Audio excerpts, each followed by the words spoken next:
morning and thank you for joining us. Friction and acrimony broke out almost immediately yesterday at the start of a long-delayed peace conference in Syria, punctuated by a testy exchange between the Syrian Foreign Minister Walid Mualem and UN Secretary General Ban Ki-moon, casting doubt on the prospects of easing hostilities or even opening up emergency aid corridors to help besieged civilians in Syria. We're joined in studio by Middle East Bureau Chief for Russia Today, Paula Slier. Paula, good morning to you. Good morning. And by the director of the Moshe Dayan Center at Tel Aviv University, Professor Uzi Rabi. Professor Rabi, good morning to you as well. Good morning. And before we break this down, let's take a look at the following report. Under a heavy cloud of uncertainty and suspicion, the Geneva II talks launch in Switzerland, where world leaders have gathered to try to make the impossible possible, to bring peace and stability to Syria. So far, patriotic opposition groups in Syria who are interested in taking part in Geneva II have not been included in the negotiating process. I believe this situation can be changed by including them in negotiations. In spite of the positive atmosphere, other less optimistic voices have been heard as well. After being invited to participate and then promptly disinvited, Iranian President Hassan Rouhani threw cold water on the talks. If such a goal is reached in such a meeting, or it can help such a goal, then it can be an effective meeting. But the overall signs do not give me much hope that this meeting could be successful in fighting terrorism, because some countries supporting terrorism are present here. Even when members of both factions, the Syrian government and the opposition, are taking part in these talks, the dominant figure has been put aside, Bashar al-Assad. Without taking Syria's president into account, it is hard to determine how effective the outcome of the negotiations can be on the situation on the ground. Mutual consent, which is what has brought us here, for a transition government means that that government cannot be formed with someone that is objected to by one side or the other. That means that Bashar al-Assad will not be part of that transition government. If you're truly concerned about the humanitarian situation and the living conditions in Syria, take your hands off us. Stop pouring arms into Syria and stop supporting the terrorists, and lift the sanctions and siege on the Syrian people. After the camera flashes die down, members of the Geneva II talks will have to face the complicated and cruel reality in Syria that includes around 2.5 million refugees and millions of others who have lived under fire for the last 3 years.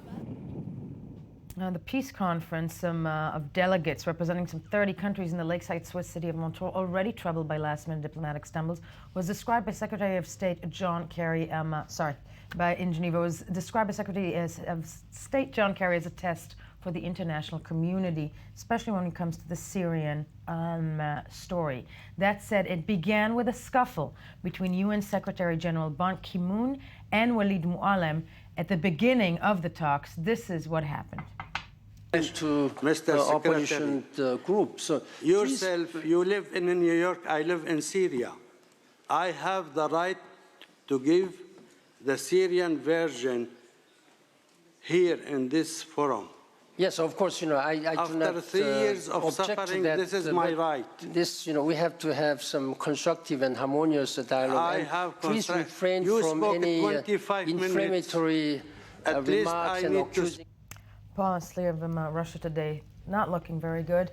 This is Ban Ki-moon, the man actually, who's the master of ceremonies, so to speak, when it comes to these talks, having, an on-camera scuffle with Walid Mualem, who is standing very firm, and I'm assuming this is the Assad administration's, the regime's point will be, you cannot tell us what to do. Certainly. I mean, there was nothing surprising that came out of those opening remarks yesterday. You had the same positions being put forward by everybody. The U.S. Secretary of State John Kerry insisting that Assad is removed. That was reiterated by the Syrian National Coalition, saying that the removal of Assad is a precondition for peace. Then you had the Syrian Foreign Minister saying that nobody outside of the country can talk about the removal of Assad. It's up to Syrians themselves. Perhaps the most moderate voice came from the Russian Foreign Minister. I don't say that only in my capacity as Russia Today, but his point was was that the focus at the moment should not only be on a change of leadership, but also to try and look at constructive, confidence-building measures. And Russia really wants to see these talks work. The question is whether or not the opposing sides do. No, exactly that. And Professor Rabi, this is being dubbed Geneva 2, as I made the mistake before, and in Geneva 1, the idea of Assad being removed was represented in 2012. Yet this is becoming, it's not just Russia and the United States. Syria is sort of a playground between Iran and Saudi Arabia these days, isn't it? Definitely. And I think that what we have here is kind of a theater, because everybody knows that the Middle East is reconfiguring itself. There is a chaos, drama, everything. But this is the main thing. What we have here is a patronage politics. And this is kind of a typical nature or element of the Fertile Crescent, historically speaking. It has been always like that. It is now the Russians, the Americans, Saudi Arabia, and Iran.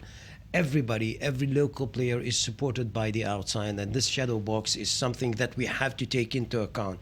So I guess that we have to, frankly, put it that way. There is no Syria, we said that before, and the Syrian file is too big to solve. What I think everybody is trying to find out is kind of a formula by which to, I would say, escape or partially escape the cycle of destruction. And this is the way actually we should look at it. So if something could work out, it could be some concrete steps as exchange of prisoners, ceasefire, things like that, reuniting Syria, peace on Syria. I mean, this is something that is a pie in the sky. It seems to be a point that, some of the sides are making. John Kerry was adamant, is basically pointing a finger saying Assad cannot stay in power. The Syrian foreign minister had the following thing to say to that, once again, making a stand. Let's take a look. Basically, and once we get that sync going up, Walid Mu'allim, I was quite impressed with the fact that he sat there very proud and very, and defending the Syrian regime, saying that there's no way we're gonna basically remove somebody from power, saying the following thing. There we have it.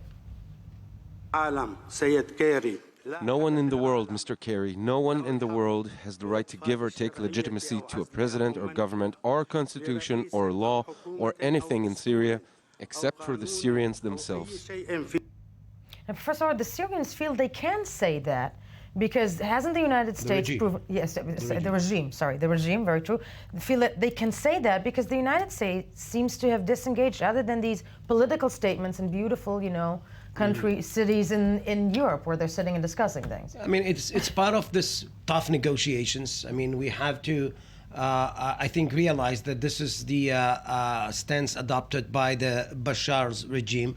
I think they are pretty supported by Russia and Iran while coming up with that. And everything is negotiable. Everything is negotiable. But it depends on the outside powers. It's not the voice of the Syrians because, again, the opposition is so fragmented. We are having a lot of voices here. Free Syrian Army is supported by the Saudis. National Council is not represented. I'm not talking about Al-Qaeda elements that are to be found in Syria and Lebanon. So basically, I mean, if we are talking about Syria as kind of a monolith, if we are taking Syria as kind of a frame of reference, as if we are still in the 20th century, that would be the first mistake, and this is a grave mistake. What we have to do is, since we know that the region is reconfiguring itself, let's just talk about what we have on the ground. And basically, this is what the outside powers are trying to do. Again, to find kind of a common denominator, if at all, a common denominator around which they could actually escape the cycle of destruction, at least partially. And it is the million-dollar question I have to beg to differ. Is everything negotiable? Paula Slier, to you, because, Walid Mu'allim also said yesterday, he pointed the finger at the opposition forces saying, what type of Syria do you see? How are you going to lead this country? And it's a good point in many ways. Is there an answer there? And who are these people, which we keep asking and asking again? I mean, I want to reference what you said about everything being negotiable. That wasn't the sense I get. When I'm inside Syria, the people on the ground certainly don't believe it's negotiable, the question of whether or not Assad stays or goes. You might raise the point that that answer comes from the international community. But I mean, I think the fact that Assad has said he's planning on running for a third term of office, by all indications, means that he really feels quite secure in his position. And that term in office would be 7 years long, wouldn't it? Exactly. Your question in terms of who is running Syria, the whole question of who are the foreign fighters, both sides yesterday in those opening remarks accused the other of supporting foreign fighters. The latest figures suggest that there's something like 11,000 foreign fighters who are mostly Sunni fighting inside the country. Now, two interesting points to make. One of the stories I've been covering for Russia Today is fighters coming from Chechnya who see Syria as a training ground and a place that they can get experience that they can then take back home, because it's so much easier for them to get that experience in Syria as opposed to actually getting it in Chechnya right now. The second point... It's actually the Chechnya modus operandi in other places in the world, isn't it? It's certainly the modus operandi. I mean, if you look at Afghanistan as well, Afghanistan was also a training ground for many fighters. The second point I want to make is when I was in Syria and speaking to some of the Syrian officials, they were telling me that some of these foreign fighters, when they captured them, and this is remarkable, they actually believed that they were fighting the Zionist enemy. They believed that they were fighting on Zionist land. They didn't even understand that they were fighting in Syria. So you need to ask yourself the question, what kind of propaganda is being circulated outside, and who are these foreign fighters actually going there under the pretext and the understanding of what and who exactly they're fighting? Well, I mean, there are Europeans too there. I mean, not only Chechnyas. And this is exactly what we said. Syria has become an arena, kind of a no man's land, where slices of territories are being taken captive by Al-Qaeda and jihadists, or global jihad as we say that.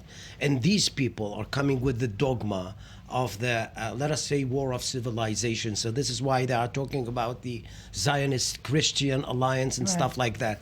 I think that this is part of the mosaic we have in Syria nowadays, and this is kind of an indication of how the problem is deep, because what we have, we don't have a state. You could talk about Bashar, but Bashar is controlling just 1/3 of the territory which was used to be Syria.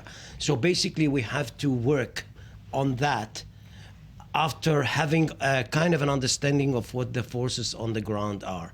And I think that nobody is losing himself actually getting back to status quo ante and having reunited Syria. This is part of the thing. The Kurdish autonomy had been declared several days ago in Qamishli or Hasaka in the northeast of Syria. These are the main thing we have here. Reconfigurations. The region is reconfiguring itself, and reconfiguring itself means that voices from times immemorial are coming to the fore once again, taking the place of what we call territorial states or nation states. And it makes one wonder, though, because we started this segment by saying that the talks, actually the next level of the talks, maybe today they'll be discussing possible prisoner swaps and humanitarian aid corridors, which to me, I have to say, sounds as if everybody's agreed to maintain this war, to let it go on, and just keep it on a low scale, and we'll get the bodies out, we'll get the sick out, just keep going at it. And the question is, is being begged at, first of all, Iran, okay? If it plays and wins the control, or the belief, the ideology in Syria, what kind of Middle East are we looking at? Well, I think that, again, patronage politics, they won't let Bashar actually be toppled. This is what will come the Iranians. Right. Rouhani is going to have a speech. He will remain vague about that. And I don't think, frankly, that he is dealing with the Syrian file, because this is actually for the Pasdaran, the Revolutionary Guards, to decide on. But I think that what we have here is, again, if I can take your question and give you an example of what I'm thinking. Take, for example, the Hamas. Hamas, at this stage, has no patron. Right. And this is why Hamas is that weak. Islamic Jihad rocketing Israel because he has a patron, basically.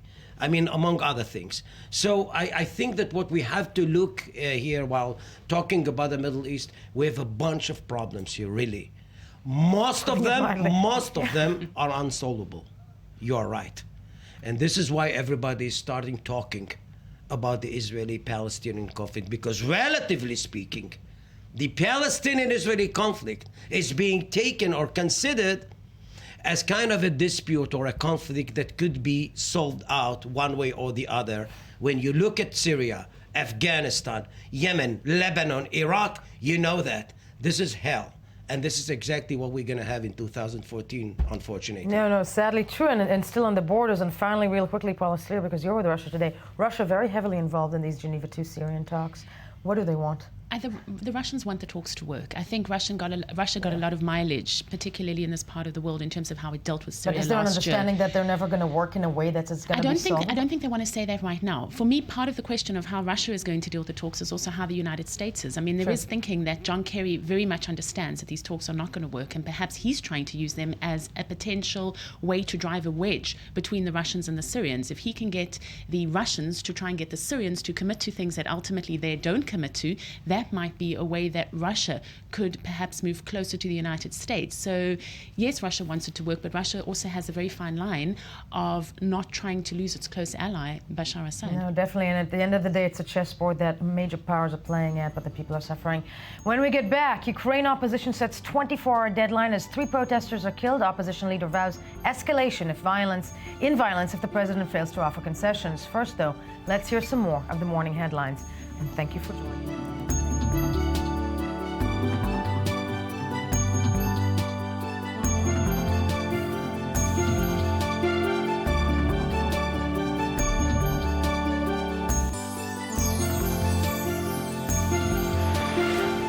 Morning. Thank you for joining us, staying with us, I-24 News Morning Edition, where you should be because, of course, every morning we say hello and good morning to Anthony Grant, who joins us daily to discuss the news you missed while scanning the headlines. And as always, it's fabulous to see you. Likewise. Exactly. Yeah. What did we miss? Kind of a fabulous headline or not, depending on your political point of view in terms of the Israeli-Palestinian conflict. Israel's President Shimon Peres has said apparently that recognition of Israel as a Jewish state is quote-unquote unnecessary, as reported in Israel Hayom. Now, those are head-to-head with Netanyahu there? You know, these comments came in, conversations private, but of course, in Israel, a small country, very little is actually private here. Completely. This is a very hot-button issue for many reasons, and is Peres just speaking his mind, speaking the truth? This is a huge thing. Moving forward. No, it's fascinating because the sticking point, the Israeli-Palestinian conflict talks, process, negotiations, there are so many ways of referring to it. Yeah. That is what the Netanyahu government is really demanding. That, absolutely. The recognition of Israel as a Jewish state, which it's actually a new thing. It's not something that, was from the beginning of the discussions between Israelis and Palestinians. So Peres, who's also on his way out. This is true, and he's at a certain age in his life where I think he feels like he can kind of say what he feels. And he really can, actually. And yes, he can. Yeah. And is it, there's a lot of political posturing here on, on all sides of the spectrum, I'll say, to be, politically very correct on this. Very true, but as you mentioned, very rightfully so, Peres, who I think is one of the, a leading statesman. One can't take away, this man is 90, but he's been all the way through the history. He knows the ups and the downs, the ins and the outs, and so people must pay attention at least to what the man says. Exactly. And I'm sure that they're listening very closely in Netanyahu's office. We'll see what happens. I'm sure, and some will argue that, now that Peres is about to leave the office of the president, Netanyahu maybe can't wait, but I'm just, I'm theorizing here. Yes. Well, moving on to something a little bit more cultural, La Stampa, great newspaper in Turin, Italy, actually related to the Middle East. No, I love that you bring us the culture. I'm shallow and you bring the culture. This is culture with political overtones. Basically, the Gulf countries like Qatar, United Arab Emirates, are challenging Hollywood, saying that they're going to have to fight the new talents of the Arab cinema. What does that actually mean? Well, actually, so sweet. Yeah, the government of Qatar, led by Sheikh Hamad Al Thani, they've severed relations with the Tribeca Film Festival in New York. Why? Well, it's a little bit unclear from the story, but what they're trying to do is push really local cinema and have it walk on its own legs. There's a picture there of a fancy cinematheque, I think, in Qatar. And they want to really, as they've done with, say, Al Jazeera and other cultural things that they've been moving forward with, they want to flex their muscle and say that, hey, we don't need to lean on Robert De Niro. We can do our own stuff, and we're going to be judged on those merits. In many ways, the Gulf countries have the money to create a mini new Bollywood, Yeah. What would it be called? Gollywood? Camelwood? Camelwood? I don't know. Okay, yes. Financial Times. This is a very timely story. It's a California story, but it's an American story. The bus battle between San Francisco and Silicon Valley comes to a head. What this is about is the so-called Google and Facebook buses. Oh, Lord. That are they have buses also, their own buses, dedicated don't they? buses, Yeah. which is okay, except for the fact that they are using San Francisco public bus stops to pick up tech workers and ferry them to their jobs in Silicon Valley. Huge contentious issue. Activists were blocking the buses, but actually the pilot program has prevailed, and they are going to be able to ferry the workers. Why is it controversial? Because these are people that drive up the price of rent, which is in San Francisco, I think it's almost as high as in Manhattan. True. It's a huge issue, and it's sort of this creeping privatization of the public sphere, and it's an interesting point because I think there's also this push for Silicon Valley to become a state almost, isn't it? This is coming on the heels of Google having their own terminal at the San Jose airport. Their own land, world. Yeah, it's sort of, we talk about American press, the so-called class warfare, the 1%ers. It's a story like this that shows you what's happening on the ground. True. And how it plays itself out. Very true. Next one, South China Morning Post, also on a financial note. Yes. An expose of the Chinese elite has exposed offshore accounts among some of the top members of Chinese leadership, including family members of Deng Xiaoping and Xi Jinping, the current president of China. So much for socialism. Yeah, and this is why is it at a sensitive time? Because a guy named Zhu Ziyang, who's the founder of the New Citizen Movement, which is a grassroots campaign, is on trial. And why? Because he's called for the declaration of assets by government officials. Yeah. So, and some of them are not in China. Right, yeah. right. So this is being, the South China Morning Post, of course, is the first story to break the news of Edward Snowden. So they're calling it, China Leaks. It's they're in Hong Kong, so they have a little bit more muscle to flex in terms of their assertiveness in this kind of And it's reporting. a fascinating thing to watch that China is undergoing also, I think we don't report this enough, undergoing all these social/political internal changes that go very much against, the image and, what China is supposed to be when it comes to its so-called ideology. Yeah, a lot of contradictions in China, as always. So. Yeah. The French contradictory people. The Telegraph reports that there's a new French study. The study British reporting in the French, yes. Yeah. Actually, reporting on a French survey that shows that 55% of French men cheat and 32% of French women cheat, but they have a culture of forgiveness, so it's no big deal. How much percentage of men? 55? 55. So half of the population, over half of the male population. Yeah. Okay, women. When they've got public statues like that, I mean, what do you expect? But I mean, this really, it's the thing about Hollande that drives the point home that the French really don't care when it comes to And he's up in the polls by 4 percentage points. Are you serious? Yes, since the revelations about. This has done wonders for his career. Yeah, because he's been sagging in those polls, but he's sagging being such a bizarre word to use on this. But yes, I said that. I did. It's morning, and I said that. That scandal will, I think, intensify as Hollande is scheduled to visit the White House, I think, in February 11th. And who will he bring with him? Who will he bring? And we really don't know. No, that's the interesting news of the morning. If only all mysteries were so fun. Fun. and televisable. Yes. And the South African press is talking about the Nelson Mandela statue with a bunny rabbit in its ear. It's talking about what? There's a statue of Nelson Mandela, which was put up after Mandela's death quite hastily in Pretoria, the capital, and people found a bronze rabbit in his ear. Okay. This is a 30-foot tall sculpture. A bronze. Okay, stop and explain. Okay. Why is there a rabbit in Mandela's ear? The rabbit is in his ear because it was the artist's way of saying, you really rushed us on this statue. And the rabbit symbolizes speed. So they stuck that rabbit in his. That's like the jokes we have about doctors doing operations and leaving leaving a mark inside the patient. Yeah, if you didn't get to your appointment on time, they exactly. I'm just gonna leave these scissors here. But get this: the culture spokesman in South Africa says we don't think it's appropriate because Nelson Mandela never had a rabbit in his ear. So they're not that we know of.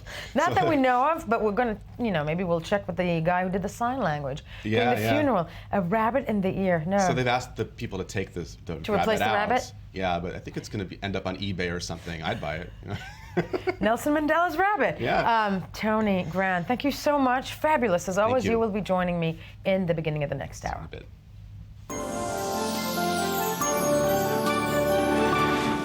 On to our next topic. Ukrainian opposition leader Vitaly Klitschko has warned that protesters will go on the attack if President Viktor Yanukovych does not swiftly offer concessions. After fierce clashes that resulted in 3 casualties, Klitschko told tens of thousands of protesters crammed into Kiev's Independence Square that Yanukovych could resolve the situation without bloodshed by calling early elections. To hear more about it, we're joined in studio by former Israeli ambassador to Georgia, Ambassador Baruch Ben-Neria. Good morning to you. Good morning. And before we break this down, let's take a look at the following report from Kiev. Kiev, Wednesday afternoon. The main square is almost empty of protesters after the police cleared it. There is almost no evidence of the devastation that took place only a few hours before. At least 3 demonstrators died in early protest the same morning during heavy clashes with police. We are generally concerned about where these developments are taking Ukraine, and will continue following closely these developments, as well as assessing possible actions by the European Union and consequences for our relations with that country. While the riots in Kiev are escalating, diplomatic efforts to resolve this conflict are mired in difficulties. Opposition leader Vitaly Klitschko has refused to hold talks with Ukrainian President Viktor Yanukovych, saying it is a bad attempt to buy more time. Meanwhile, Prime Minister Mykola Azarov insists that he will not agree to early elections. There is no such thing as a snap presidential election in our constitution. On the contrary, the constitution clearly states that the presidential term is 5 years. The president has been elected according to the law. He's legitimately elected. The heavy snow that fell down on Kiev might cover some of the bloodstains and the debris of the aftermath. Perhaps after the snow melts, the real damage that has been made to this country will be revealed, and with it, the real face of Ukraine. Ambassador Ben-Neria, first of all, this has been going on for months now. You know, the pictures, to me, it's always staggering to see the people demonstrating in the streets in Kiev. They're not giving up. That said, this is an elevated point. I mean, 3 people are dead. This can no longer be called, you know, the peaceful demonstration, can it? Is this a different level? Of course, it's different level because there's a lot of riots, there's a lot of violence in Kiev, but it's only in Kiev. If you look on the whole country, on the eastern part or the southern part of Ukraine, they are calm. They are even how you say it, they have overwhelmingly disapproved these riots. So this only the western part of Ukraine which support these changes or these demands, but there's nothing else. So if there are 10,000 policemen are in Kiev and many more are standing on alert, it means that the Yanukovych regime is not going nowhere. And in that respect, Yanukovych, I mean, this is following a law that was passed that essentially enables police forces or, you know, security forces to enforce power and get the people out of the streets, kind of an anti-demonstration law. Yanukovych, as you said, he has the army and police behind him still? Yes, I think so, because there is I'm sure there's not a very strong Ukrainian army, and they're not using the army yet. But if you take the examples of Syria or Egypt, when the army is very important for the regime, and in Egypt the army didn't stand with Mubarak. That's why it was so easy done. Or in Syria, the army is supporting most of the army supporting Assad. So I believe that if the army supports Yanukovych, that's more or less what I understand, and the police on the side of the Yanukovych, these riots will calm slowly but surely. They will calm down. Yes, yes, and there will be made some concession by the regime, by Yanukovych, I'm sure. But the riots, the chance of the riots to win the game, I don't think it's very high. But, you know, it's been going on for so long, and with this anti-demonstration law that was passed, we seem to forget this whole thing began because Yanukovych was trying to distance himself from the EU, and actually this is kind of the playground of where Russia tries to stake a claim in Europe, and, you know, and the Ukraine being such a playground. The Russians, though, you know, who are heavily involved currently in the last several weeks, all we're hearing from them is actually just statements, you know, not as powerful? Of course, Why? because the Olympic Games, in February, there are the Olympic Games in Sochi. Of course, the Russians are waiting for the end of these Olympic Games, and they will be much more involved in all what's happening in Ukraine, I'm sure, because now that they have to behave themselves, more or less, internationally speaking, according to the international law, more or less. Right. And when the Olympic Games will end, and there will continuous of these riots, of this opposition, the Russian will be much more involved, I'm sure. No, but as you said, it seems that the Ukraine is divided between East and West, where, you know, some parts of it are very much behind Yanukovych. It's also a division of, you know, not just within the country, but some people support the Russian support. Yanukovych, though, seems to be very much entrenched. Is that because of Russian money? I mean, is that because, you know, they're never going to let him slide? He seems to be weathering this in a way that, you know, is not going away. Yanukovych more or less representing the eastern part of Ukraine, where there's a lot of Russians there, living there. It's at least 14 millions of Russians there.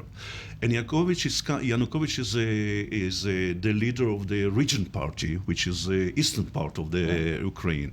The western part of Ukraine is more Catholics, and they are most Western-oriented. But this is not Western European-oriented. This is more, I would say, extreme nationalism-oriented. This is like in Hungary, we have a regime, a government of extreme nationalism in Hungary. You can see it at the Golden Dawn in Greece, and so on and so on. That's the point. That's very interesting, and we are also joined by Brian Bonner, the Kiev Post editor, joining us from Kiev. Brian, good morning to you. This deadline that was given overnight, 24 hours to Yanukovych to basically come to some concessions. What does that mean? Well, the three opposition leaders met with the president for 3 hours. They did not come to an agreement. So they went to Independence Square, where more than 20,000 supporters were there. And they each issued the similar ultimatum to have an early presidential election and to prosecute all people, all police officials and other officials who are responsible for the violence against the demonstrators. Now, and Brian, thank you for joining us. Sadly, we came into this a little bit too late, but please come join us again as the story develops. When we get back, Oxfam's new report about the richest people in the world. First, though, let's hear some more of the morning headlines.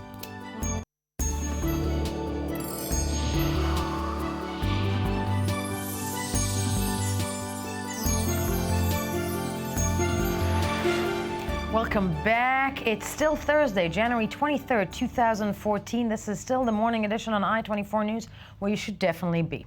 On to our next story. The richest 85 people in the world have as much wealth as the poorest 3.5 billion, or half the world's entire population put together. This is the stark headline of a report from Oxfam released ahead of the World Economic Forum that is taking place in Davos these days. We're joined in studio by I-24 News senior editor Ruthie Sinai. Ruthie, good morning to you. Yeah. And before we take a look at the story, let's take a look at the following report.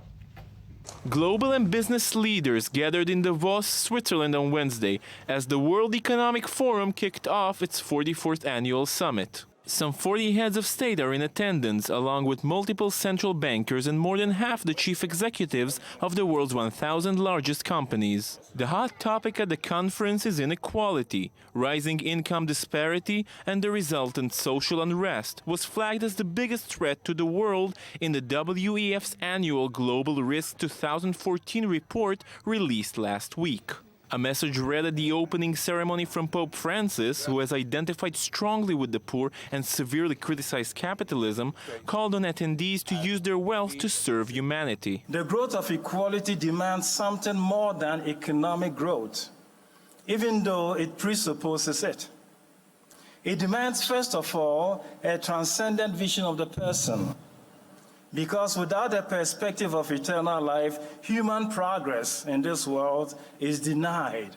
A spotlight was further shown on the matter on Monday when Oxfam issued a report showing that the world's richest 85 people control as much wealth, an estimated $1 trillion, as the bottom half of the world's population, or some 3.5 billion people. The United Nations also released figures on world poverty, estimating that in 2013, 75 million people lived on less than $1.25 a day, whereas 839 million lived on less than $2 a day. Oxfam's timing is impeccable, and the irony is hard to ignore.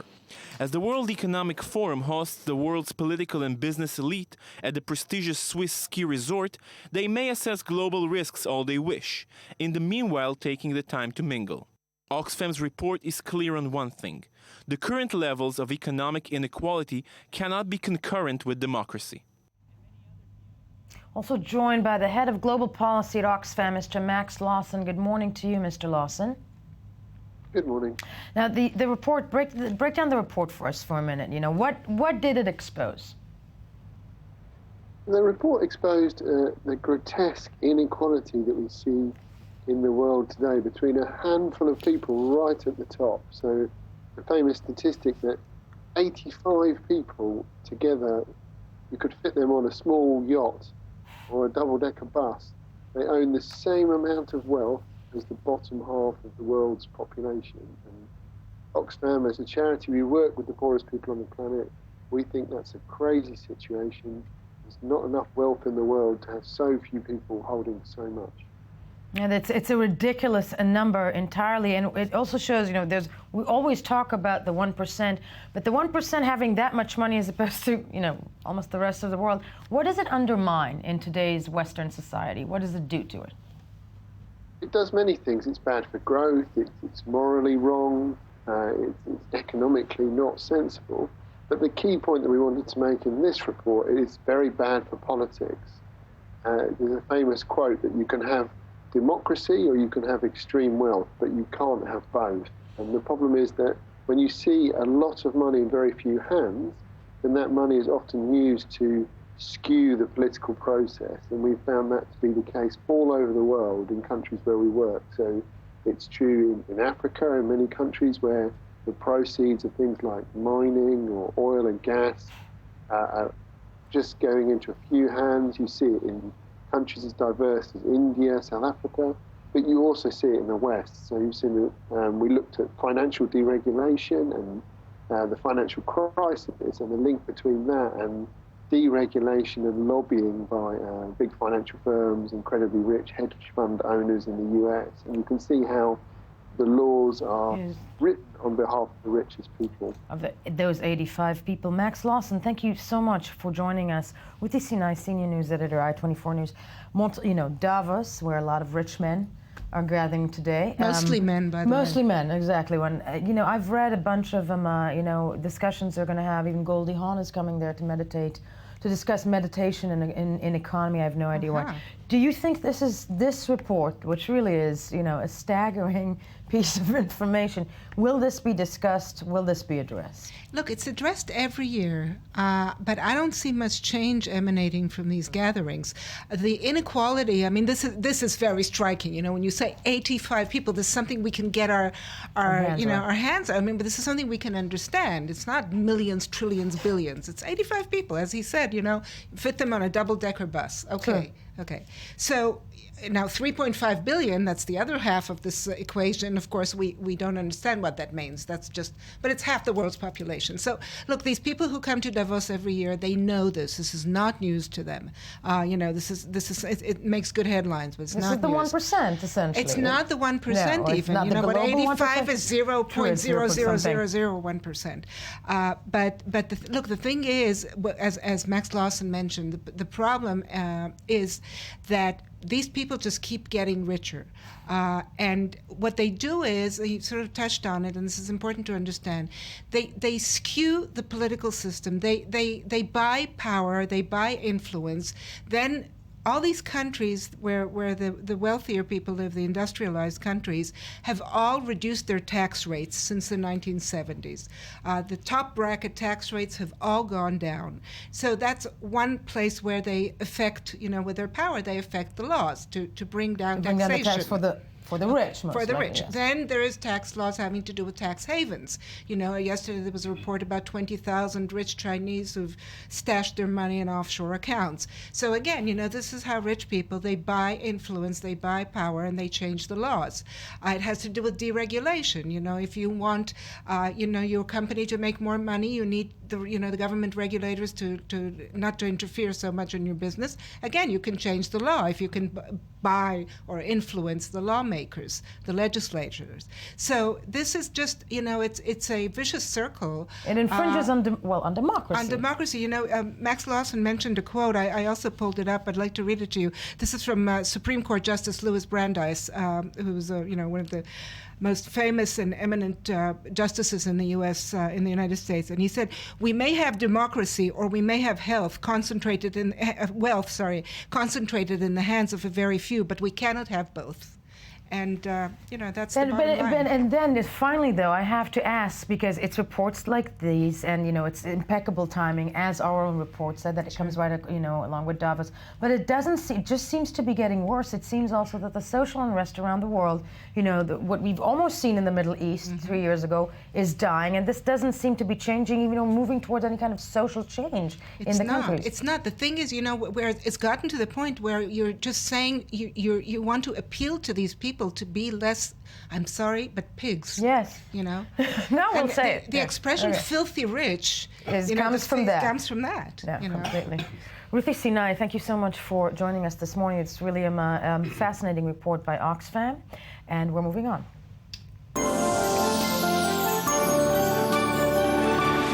In the words of Monty Python, to something completely different. That is the phrase, isn't it? Yeah, but not entirely, actually. It's kind of a little segue there, which was unforeseen, but quite timely, because I wanted to pick up on the thread we mentioned before about those so-called Google buses in San Francisco, and the fact that, this is our web segment, TechCrunch, which is sort of the go-to blog for all things technical and Silicon Valley, ran a story about the same situation about San Francisco approving the so-called tech bus pilot program despite public dissent.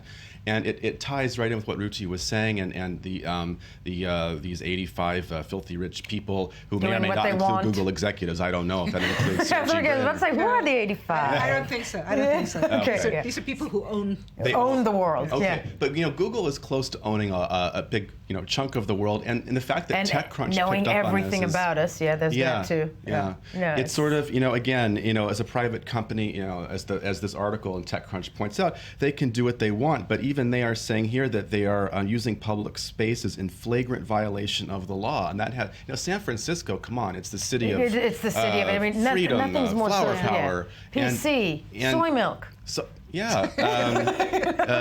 gosh, hate Ashbury. Exactly. This is what would American culture be without San Francisco? Just New York? That's kind of scary. That is terribly scary, and bad weather. And Texas. Well, I don't mess with Texas. Ouch. I mess with Florida. You mess with Florida. But and that is viral and webby, because I just realized I didn't introduce you, Tony Grant, with the viral. Yeah. Hey, yes. With anything that everybody knows him. I know. Anything that's going viral. But what else, other than the fact that the filthy rich and. Speaking of, also on a technical, interesting kind of not so fun note, but ironic, I guess. The Wire reports that Booz Allen, which is the company that formerly Edward Snowden was working at, is hiring people to catch leakers like it's ex-employee Edward Snowden. Job description, insider threat analyst. Oh my God! Yeah. Come catch them from within. After the horses have bolted. Yeah, it's a little bit late in the day, Yeah. And as The Wire points out, people tend to forget, but insider threat was also the name of the Obama administration's program to try to ferret out federal worker leakage. Bring on the Depends. I don't know, but it's weird. Very bizarre. Yeah. But that's, as we always say, people, that is what happens when you privatize intelligence. Yes. Yeah, one might say that. And that's what brings me to a curvy rear on Instagram. A curvy rear. Yes. This is morning television, you do remember. Yeah, there she is. That's Jen Selter. She's 20. I hate her. And she's the Instagram fitness star who amassed nearly 2 million Instagram followers after she started taking selfies of her derriere in the gym in New York. She's a Long Islander, of course. And she's just signed a lucrative deal with the Legacy Agency, which represents Jillian Michaels on The Biggest Loser. So she's poised for greatness. She's poised for something. Wow, my voice went high. I got a cold. No.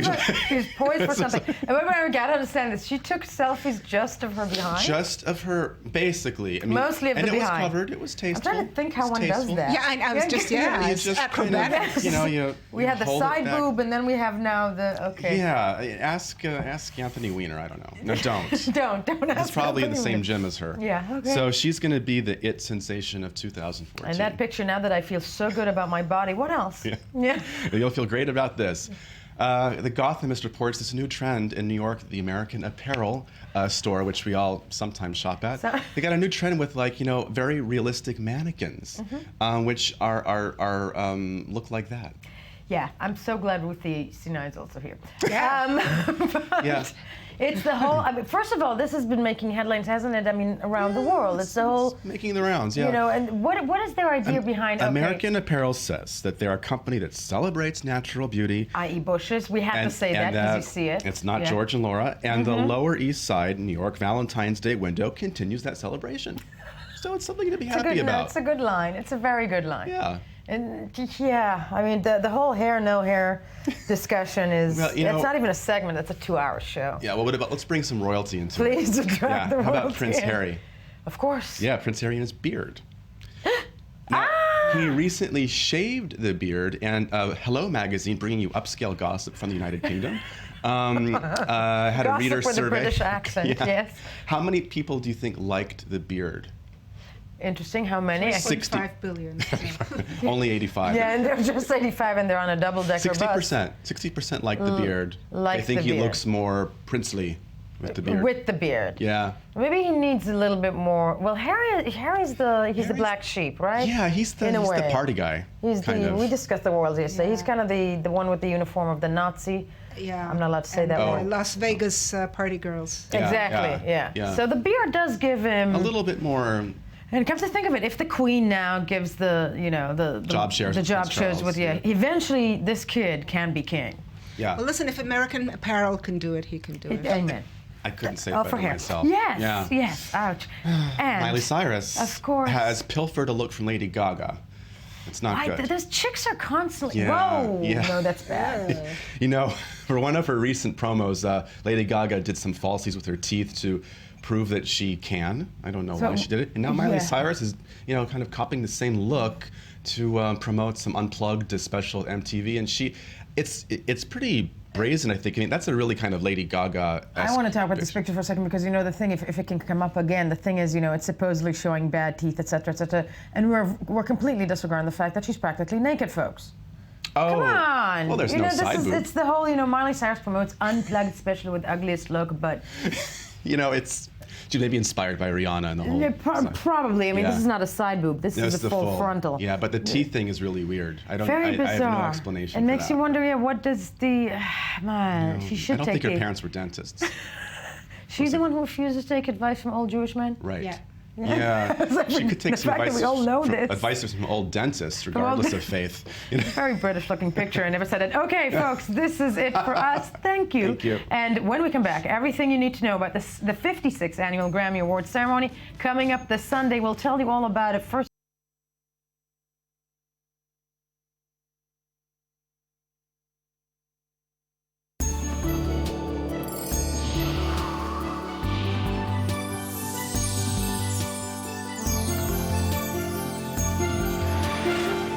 Good morning, and thank you for staying with us. I-24 News Morning Edition, where I'm surrounded by young men.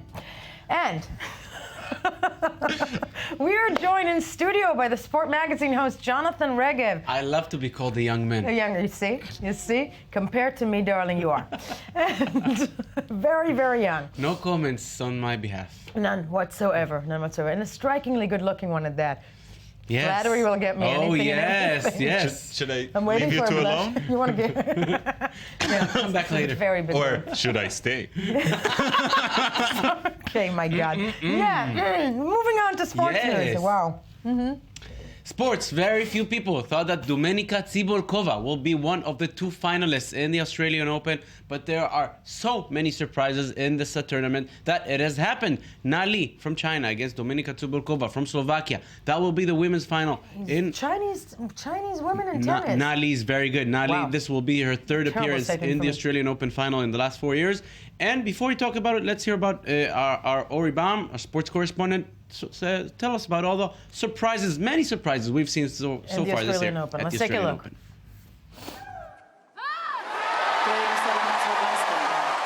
Agnieszka Radwanska's upset over Victoria Azarenka completed a week of surprises at the Australian Open.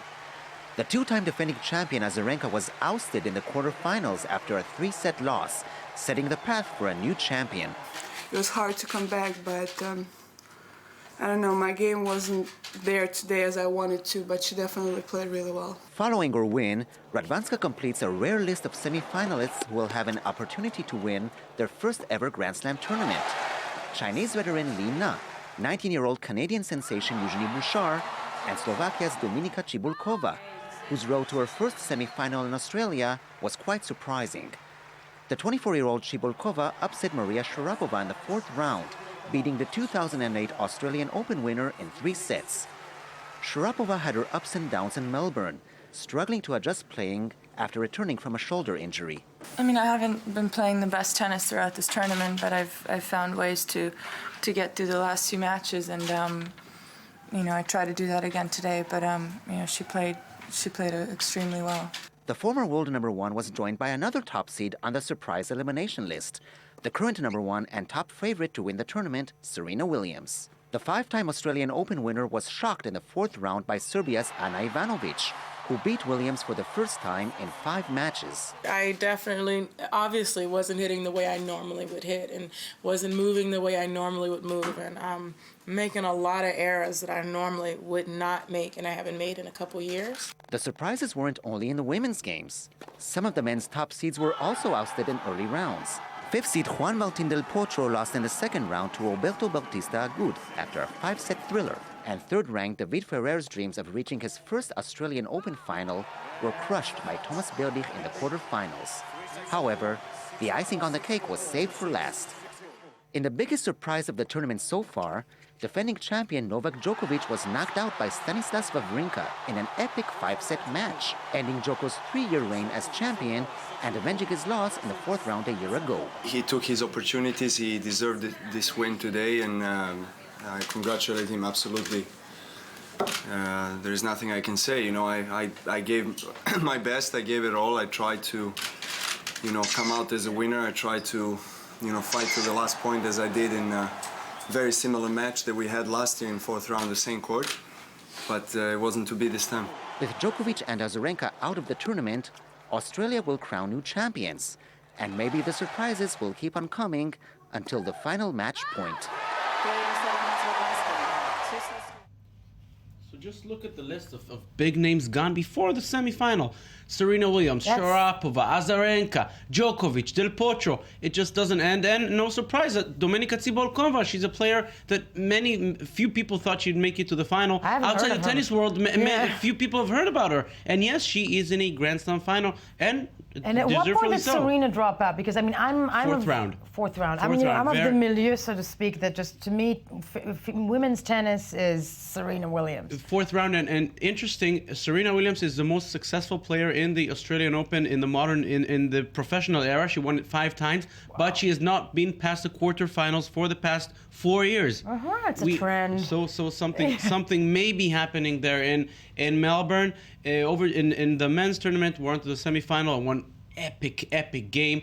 Rafael Nadal against Roger Federer. That's going to be tomorrow morning. Very interesting. That's the one that I think everybody's watching for when it comes to the weather there, because last week, I think it's calmed down. It's cooled down over the weekend. Last Friday was still terribly hot, and then Saturday the movement was huge, from 39 on Friday to 22 on Saturday. Unbelievable. And one last thing about Serena, just because I'm fascinated by it, is during the report you said to me I wouldn't get into a fight with her because she looks like, she's a strikingly beautiful woman, but very strong tennis player. She's 32. How long does a tennis player have when it comes to career-wise? To ask the undiplomatic question. Players like Serena Williams can take their career to 35, 36. They can do that. Obviously, they cannot be as good at 36 than they are at 21 and 22. What can we do? But players, especially professionals like Serena Williams, I think she can take her career at least for another 2 or 3 years, at least, at the top level. Can stretch us forward. Okay, and now to Brazil. Of course. Brazil. Construction problems. We've spoken about this many times, but now the deadline is soon. The World Cup is less than 5 months away. It begins on June 12th. It's less than 5 months away. And the stadium in Curitiba, one of the stadiums, is far from being complete. It's 88% complete. 12% does not sound a lot, but we still have to test it. A lot of things have happened. And Jerome Valk, he's the Secretary General of FIFA, world's governing body. He's been to Curitiba inspecting the stadium. He was very diplomatic after that, but we can sure hear in his words sort of a threat towards the city of Curitiba. Let's hear his words. Okay. And you cannot organize games if you don't have a stadium. That's obvious. So if you don't have a stadium, then you cannot have 4 games taking place here. So that's why, again, there is this emergency situation where we say that we are not expecting the stadium to be ready on the 18th of February. What we're expecting is to see over the next 3 weeks, because it's short, 18th of February, it's tomorrow morning. By the 18th of February, Curitiba has to give proof that the stadium will be ready on time. Not ready but on February 18th, but on February 18th to make sure the stadium will be ready on time. We've seen so many delays, I'm not sure they can do it. And we've heard him saying, you cannot organize games if you don't have a stadium. That's as big a threat as you can say. This is a man who looks upset, and I'm wondering, because the World Cup, and this is interesting also when we put it in wake, and when we're looking at the one after that, and the whole Qatari issue and whatnot. But they can't postpone the games, can they? That's not going to happen. They cannot postpone the games, but we've heard him. He's saying Curitiba may be excluded out of the hosting cities if the stadium is not ready. There are enough stadiums to spread the games. Obviously, it's a big mayhem if they have to do it 2 or 3 months before the game starts, spreading it. Hotels where the teams are already there, their logistics are ready. But if the stadium is not there, then what can you do? You have to move it. And driving the point home, this is a huge loss of money, because cities hosting, everybody, the World Cup basically brings in money into cities hosting it, into countries hosting it, right? Of course, money and prestige. Brazil's prestige has already been tampered by this, because it's not only Curitiba is the biggest problem, but there are other problems. We've seen construction workers being killed in Sao Paulo, in Manaus. A lot of stadiums not ready on the deadline, by the way, was December 31st. More than almost a month ago. Yeah. The stadium was not ready by the deadline and will not be ready by the next deadline. What does that mean? No, and many problems Brazil is facing ahead of the World Cup. Which is the biggest event, as we say. It really is the biggest international event when it comes to football. Absolutely. The biggest event. Jonathan Regev, let me compose myself. I got so excited.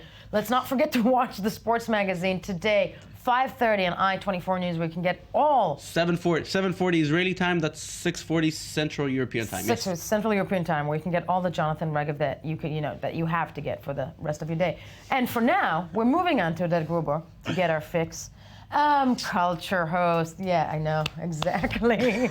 Culture magazine host with news I understand a little bit better. What do you have for me? I hope so. Yes. We're going to start with a few stories that came out this week that give us a different look at piracy and the things that surround that, the risks of it and the upsides of it. Let's start with Tarantino, our good friend. Yes. Only last week he announced that his next film is going to be The Hateful Eight. It's going to be a Western. And then yesterday, news came out that his script has leaked out, and he decided that he is throwing the whole thing out. He's not going to make this movie. He got so upset. He was quoted saying he's very, very depressed over the issue. He only gave the script to 6 people, 3 actors. We're no longer his friends. And he's like, so he gave it to Michael Madsen, Bruce Dern, and Tim Roth. And he came out and said that he knows it didn't. That he knows Tim Roth didn't do it. So immediately the internet, lit up, saying, "Have you watched Reservoir Dogs?" Because throughout Reservoir Dogs, Tim Roth says he didn't. He's not a rat. He's not a rat. Right, Not a and rat. we all know how that ended. I'm trying to think, and the other 2 are Michael Madsen and also Bruce from Dern. Reservoir Dogs. Right, No, Michael and Bruce Madsen. Dern is like the new kid on. Well, he's not kid. Yeah, he's like 70-something 78 of the or Altman movies. Right. Yeah. But he's like he's new for Tarantino, and he says that he suspects it's Bruce Dern's agents, it's CAA, and wow, he's really upset over this. Now it's important. It's important that he found out this is happening when agents started calling his agent, pitching their clients for roles in the film. That's when he realized that the script was out. Pitching specific roles, specific characters the. Now, usually he's not that upset about it. All of his latest films since Kill Bill, all of the scripts leaked online before the film was released, and people commented on it, and he had no problem with it. What he says he has a problem with this time is that it's within the Hollywood circle. It's not that the people. He has a problem with the people reading the script. He has a problem with the agents doing betraying his trust. So he decided he's not going to make the movie. I'm not from Hollywood, but Tarantino, welcome to the world of LA. Are you kidding me? Yeah, betraying your trust. Is this your first time? Yeah, come on. Okay, what did you expect? Yes. So he says that for now, what he's going to do, he's going to publish the script as a book and not do it at least in the next 5 years. Do something else and maybe revisit the project. That's why I'm not worried about the man, I got to say. And, yes. On the other hand, HBO CEO Richard Plepper came out this week and said that him and HBO have no problem with the fact that people are using other people's password to log on to HBO Go, their mobile app, and to watch content. So if you're a student and you're using your parents' HBO password to use or somebody's, they're fine with it. What if you're somebody who's bastardizing their password to 150,000 people? Look, maybe when I say that they're fine with it, I'm exaggerating, but they said that it's not a problem for the company because their business at the moment, for them, he says it's a terrific marketing vehicle, and he said that what they're in the business of is building addicts. Oh, yes. And as any self-respecting person would know, drug dealer knows, you give the first one out for free. Completely. And then the fix-up. The famous line was always, it's not television, it's HBO. Right. Yeah, and then now I think it's not HBO, it's porn. He's using my line. Porn. It's not HBO, it's crack. It's crack. Bingo. My God. I didn't even, now that I know that there was an app, okay, that solves my life. Right. You just need to find and you know that they have no problem with it, so you're there you fine. go. Right. And so that's interesting, because a lot of times we hear about piracy that's actually this is it's actually infringing on the good money. for the studios, and in this case we have the HBO CEO. HBO is the type of place that can afford that stuff. You see, maybe in the music. I guess so. I'm sure that eventually they do plan on these people paying for the service and to But as you said, let's get them hooked first. Exactly. Yeah, and then it lock seems to it be off. working. Yeah. It seems to be working. And last but not least in this piracy segment is that a man wanted to watch a movie in Ohio. He went in. He has prescription glasses, and he's a Google Glass user. And on his Google Glass, he has, and he sat down, watched the movie. When a badge was shoved in his face, he was taken out and detained for hours, questioned about movie piracy. He was the Department of Homeland Security. By the way, for the love it's of the God. Department of Homeland Security that's in charge of questioning people if they're suspected of recording movies in theaters in the United States. So the Motion Picture Association of America, exactly. These are the really dangerous people. There's an episode in Seinfeld about that, right? About piracy. Yes! They filmed where Kramer becomes like a director of the guy with a gun. And I thought you were young. I am. I don't remember this. What are you talking about? What Seinfeld? Exactly. So yes, I watched fascinating completely. So detained for hours on end, and he had to eventually explain to them that the Google Glass gets really, really hot if you record video for too long, and it can't hold the whole thing, and Yeah, but we'll have to check that. They asked him, what is he getting from Google? How did he get the Google? God, America, only America, ladies and gentlemen. Odette Gruber, thank you for joining us, Culture Magazine host. And that is it for us this morning. Visit us on the web or on our Facebook page. Watch us so you can watch the Culture Magazine. I-24 News, don't forget to join us tomorrow to start your day, as you should be doing every single day. Bye.